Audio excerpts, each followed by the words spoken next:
এবার দেখো বন্ধুরা, এখানে পেঁয়াজ আর কাঁচা লঙ্কা দেব।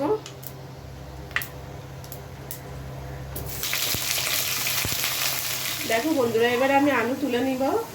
Hello guys, welcome to my channel. তাহলে বন্ধুরা, আজকে আমি রান্না করব ফুলকপি আলু ভাজা। তো ফুলকপি আলু ভাজা করার জন্য প্রথমে আমি নিয়ে নিচ্ছি প্যানের মধ্যে আমি দেখো রান্নার সাদা তেল দিচ্ছি। তোমরা চাইলে সাদা তেল, সর্ষে তেল, যে তেলটা ইউজ করতে চাও করতে পারো। আমি রান্নার সাদা তেলটা দিয়ে দিলাম। তাহলে বন্ধুরা দেখো, তেলটা আমার ভালো করে গরম হয়ে গেছে। এবার আমি প্যানের মধ্যে আস্তে আস্তে করে আলুগুলো ছেড়ে দেব।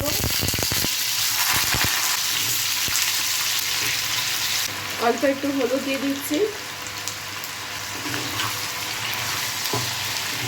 যতক্ষণ না বন্ধুরা এটা একটু লাল হচ্ছে ততক্ষণ অবধি আলুটা ফ্রাই করে নেব। দেখো বন্ধুরা, কত সুন্দর আলুটা লাল হয়ে এসেছে। আলুটা একটু লাল করে নিলে না, তাহলে কি হবে, ফুলকপিতে আলুটা খুব দেরি লাগবে না, ঝটপট করে গলে যাবে। দেখো বন্ধুরা, এবার আমি আলু তুলে নিব।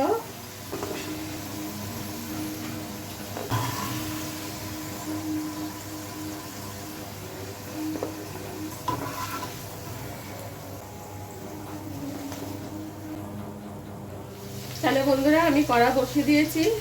এবার আমি রান্না সাদা তেল দিচ্ছি আন্দাজ মতন ফুলকপিটা ফ্রাই করার জন্য। তাহলে বন্ধুরা দেখো, আমার কড়ার তেলটা গরম হয়ে গেছে। এবার আমি ফুলকপিগুলো ছেড়ে দিচ্ছি।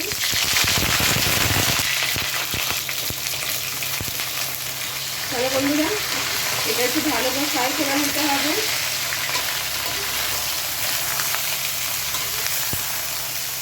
এটা মাঝে মাঝে একটু নড়ে দিতে হবে বন্ধুরা, নাহলে এক জায়গায় লাল হয়ে যাবে, যাতে কালারটা সুন্দর হোক।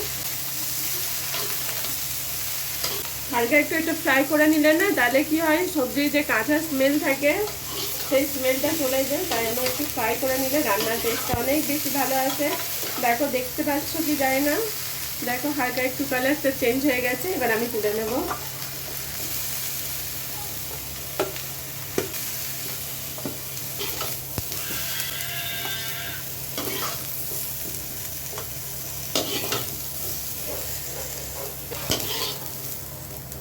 শুধু ফুলকপি ফ্রাই করে অনেক সুন্দর একটা সেন্ট আসছে।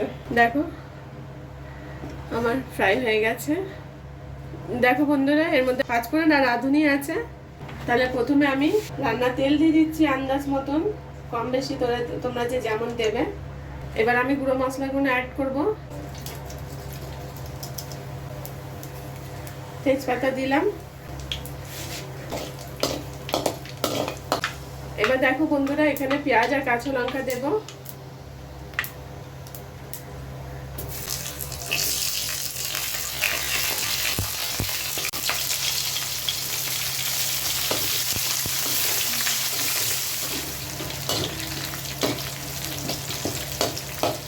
দেখো বন্ধুরা, আমার পেঁয়াজটা লাল হয়ে এসেছে। এবার আমি এর মধ্যে ফুলকপিগুলো দিয়ে দেব।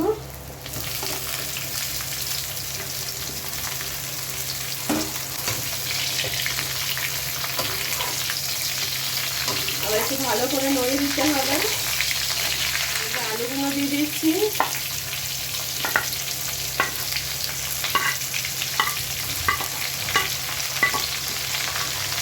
দেখো বন্ধুরা, হলুদ দিচ্ছি,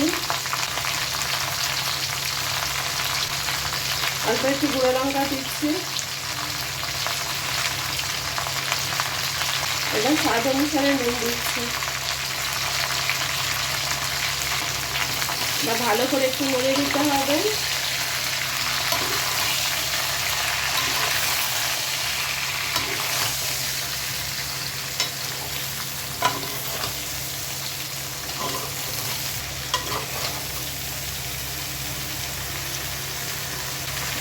আমার নুনটা একটু কম হবে, তাই আমি আরেকটুখানি নুন দেব। দেখো বন্ধুরা,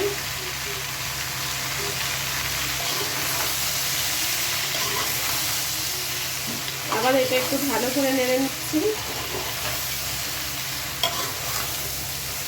এবার আমি এই ফুলকপিটা আমি কিছুক্ষণ এটা ঢেকে রাখবো।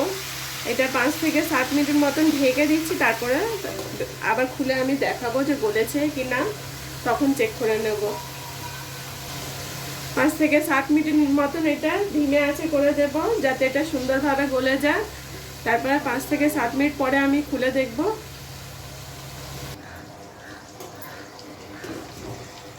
তাহলে বন্ধুরা দেখো, এটা 5 থেকে 7 মিনিট পরে আবার একটু ভালো করে নড়িয়ে দিতে হবে। এটা না এইভাবে ধিমে আছে আস্তে আস্তে করে রান্না করলে তাহলে কি হবে, ফুলকপিটা সুন্দরভাবে গলে যাবে। আবার আমি ঢেকে দিলাম, আবার কিছুক্ষণ পরে আমি খুলে দেখব যে গলেছে কিনা।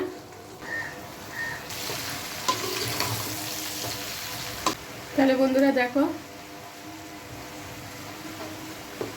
ফুলকপিগুলো গলে গেছে, আলুগুলো তো আগেই গলে গেছে, কেন ভালো করে ফ্রাই করা হয়েছিল।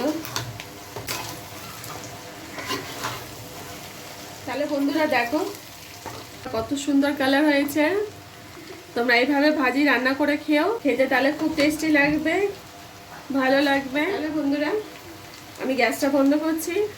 আমার রান্না যদি তোমাদের ভালো লেগে থাকলে তাহলে অবশ্যই ভাবে লাইক কমেন্ট সাবস্ক্রাইবটা করে দিও, আর প্লিজ শেয়ার করো, পুরো ভিডিও দেখো, আর এইভাবে সবসময় আমার পাশে থেকো।